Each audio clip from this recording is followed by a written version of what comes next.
오늘은 세종특별자치시 전의면 유천리 산 3-1번지에서 영면을 처하고 계신 전의 이한희씨 시조미에 대한 이야기를 해보려 합니다. 전의 이한희씨 시조 이도는 공주지방 금강변에 거주하면서 수운을 관리하던 호족으로 초명은 이치였다고 합니다. 고려태조 왕건이 후백제를 정벌하려고 남하하여 공주 금강변에 도착을 했을 때 마침 홍수로 인해 강물이 범람하여 강을 건너지 못하고 있던 상황에서 수운을 관리하던 이치가 전군이 무사히 강을 건널 수 있게 도왔다고 합니다. 마침내 후삼국을 통일하고 고려를 건국하는 태업을 이룩한 태조 왕건이 고려 건국에 큰 공을 세운 이치에게 도라는 이름을 하사하였고, 이어서 고려 통합 3만 개국 익찬 2등 공신의 책훈이 되셨고 전산후에 봉작이 되었다고 합니다. 그 이후 전의 이한희씨 시조 이도는 시급으로 받은 전의를 다스리기 위하여 세종특별자치시 전동면 송성리 산 26에 이 성을 쌓고 성 안으로 이주하여 거주하였다 합니다. 지금도 이 성에는 이태사 유업이가 세워져 있고 성 남동쪽 편편한 곳에 전의 이한희씨 시조 이도가 거주하던 주거짐을 나타내는 비와 초석, 기와편 등이 있다고 하는데요. 현재 이 성은 세종특별자치시 기념물 사호로 지정되어 있다고 합니다. 이와 같이 이도가 공주에서 전의 이성으로 이주하여 살다가 작고하였으므로 후손들은 전의를 본관으로 하여 세계를 이어가고 있다고 합니다. 전의 이한희씨 시조 이도의 묘는 도선국사가 점열한 복호형, 즉 호랑이가 엎드려 있는 형상의 명당으로 널리 알려져 있습니다. 그리고 복호형국인 묘지 앞쪽에 도끼와 창 모양의 산등성이가 있는데요. 이와 같은 형상의 산등성이가 호랑이가 도망가지 못하게 막고 있으며 전의 이한희씨 시조묘 우측 앞 약 500m 지점에 구암이라는 바위가 있는데요. 이는 어명개가 5마리의 새끼를 품고 젖을 먹이는 형상으로 호랑이가 노리고 있는 것을 감지했음에도 새끼를 보호하느라 떠나지 못하는 형상이고, 더구나 이곳에 있는 총강과 금북 정맥이 낮은 곳으로 내려앉은 후에 이곳으로 진출하는 창강 등의 언덕이 개가 도망가지 못하게 막고 있는 격인데요. 복호 형국에 이와 같은 구암이 있는 덕분인지 전의 이한희씨는 시조 이후 1000년이 넘도록 걸출한 인물들을 배출하면서 대대손손 번창하면서 복록을 누리고 있다고 합니다. 이와 같은 이야기가 전해져 오는 묘라서 더욱 기대가 됩니다. 묘역 입구에 도착하니 커다란 신더비가 이용을 자랑하고 있네요. 이제 묘지로 올라가 보겠습니다.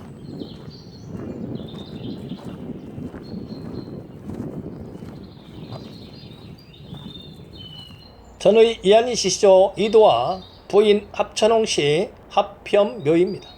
이 묘는 한때 실전을 냈다가 권씨문 중에서 묘를 쓰려고 천광을 하던 중에 전의 이한희씨 시조인 이도의 지석이 발견이 되어 묘역을 복원하고 성역화하여 오늘에 이르고 있다고 합니다. 옆에 2개의 비석이 나란히 서 있는데요. 오래전에 세운 듯한 호패형 비석은 16세손 전의 현감 이의인이 1578년에 세운 것이라고 하는데요. 글씨를 식별할 수 없을 정도로 부식이 되었네요. 그리고 나중에 세운 것으로 보이는 비석은 23세손 충청병마절도사 이홍조가 1707년에 세웠다고 하는데요. 이 비석에는 고려태사 삼중대광 이도 지묘라고 되어 있네요. 배치되어 있는 성물을 살펴보면 좌측에 망주석이 보이고 무인석도 갖추어져 있습니다. 그리고 정면에 장명등이 있고 우측에도 좌측과 동일한 성물이 갖추어져 있습니다. 이제 묘지로 입사하는 내용을 살펴보기 위해서 뒤편으로 올라가 보겠습니다. 묘지 뒤편으로 약 300m 정도를 올라왔는데요. 저 위쪽에서 낮은 곳으로 내려앉으면서 결이 나는 형상입니다. 이제 다시 내룡을 밟으면서 묘지 쪽으로 내려가 보겠습니다.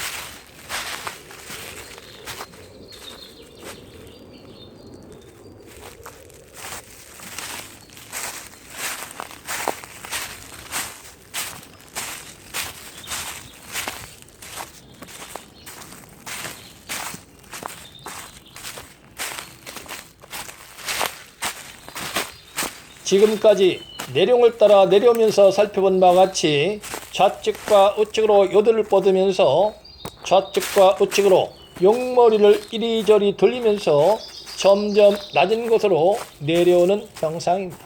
그리고 이곳에서 좌측으로 갈라지는 지엽이 자청룡이 되고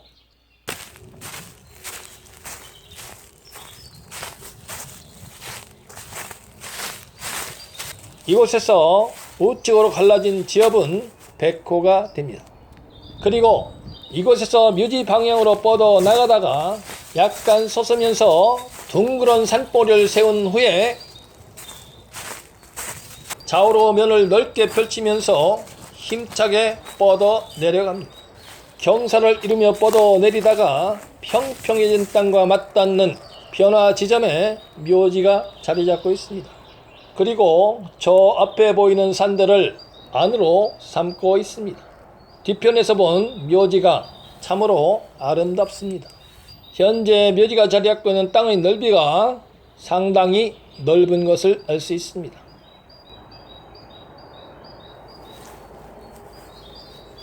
계절에서 전순의 형상을 살핀 모습인데요. 묘지 바로 밑에서 깔끔하게 마무리가 된 형상입니다. 지금까지 앞에서 묘역을 형성하고 있는 용맥의 형상을 간략하게 살펴봤는데요. 이를 부연해서 말씀을 드리면 내룡이 몇 걸음에 한 번씩 좌측이나 우측으로 요들을 뻗어서 지지하면서 이리저리 방향을 바꾸며 뻗어내린 후에 묘지 뒤편에 둥글고 빵빵한 산봉, 즉 생기를 응축시킨 저장 탱크를 형성하였으므로 충분히 혀를 맺을 수 있는 역량을 내포하고 있다고 할 수 있습니다. 또한 경사를 이루면서 뻗어 내리다가 평평해지는 육지와 맞닿는 읍내 양수처에 묘지가 자리 잡고 있는 점을 감안했을 때 점열에도 문제가 없어 보입니다. 그리고 현재 묘지가 자리 잡고 있는 땅의 좌우 넓이가 약 21m에 이르는 것을 감안하면 이도 혈장으로서 부족함이 없습니다. 전순의 형상을 살펴보면 묘역 앞으로 곧고 짧게 돌출이 된 후 깔끔하게 마무리되는 형상도 일품입니다. 그리고 이곳에서 좌측으로 갈라진 후 묘역을 중심으로 선회하면서 감싸는 청룡이 묘지 앞까지 도래하고 이곳에서 갈라진 후 묘지를 중심으로 선회하면서 감싸는 백호도 있습니다. 이와 같이 청룡과 백호가 어울려서 묘지가 자리 잡고 있는 곳에 원만한 보곡을 형성하였으므로 생기 보존이 용이한 형상을 이루어 혈이 맺힌 명당이 될 수 있는 충분한 요건을 갖추었다고 할 수 있습니다. 또한 저 앞에 보이는 주작이 비록 낮아도 금북정맥의 뿌리이고 내룡의 근본이 되는 산줄기에 세운 산봉들이기 때문에 이 묘는 해룡고조형으로 무리가 없습니다. 마지막으로 묘역 주변의 수세를 살펴보면 애수가 우측에서 좌측으로 흐르는데요. 내룡의 좌측과 우측에서 흘러나온 물이 묘역 우측에서 합수를 이룬 후 일부 역으로 빠져나가다가 좌측으로 소수가 되는 것도 일품입니다. 이와 같이 살펴봤을 때 어느 하나 부족한 것이 없는 완벽한 명당의 조건을 다 갖춘 무결점의 명당이 아닌가 싶습니다.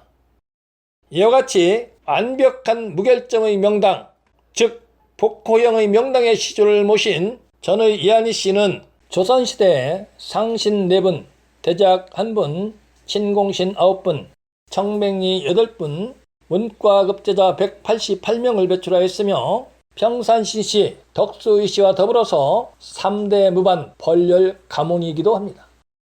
또한 전의 이한희 씨는 10세선 효정공 이정간이 사망하기 직전에 세종대왕께서 직접 써주신 가전증요 세수 인경을 가원으로 삼고 천년 동안 명맥을 이어오고 있는 명문가로 칠세선 중서시정문화평장사 지례부사 동암수공 이천이 세 아드님을 두셨는데 그 중에서 첫째 아들 이자원을 위시로 한 대사성 공파로 분파가 되었고 둘째 아들 이혼의 손자인 보문각체학 이익이 이안군으로 분군됨에 따라 이안 이시로 분파가 되었으며 셋째 아들 이자화를 위시로 한 선부전서 공파 등으로 분파된 후손이 수십만에 이른다고 합니다.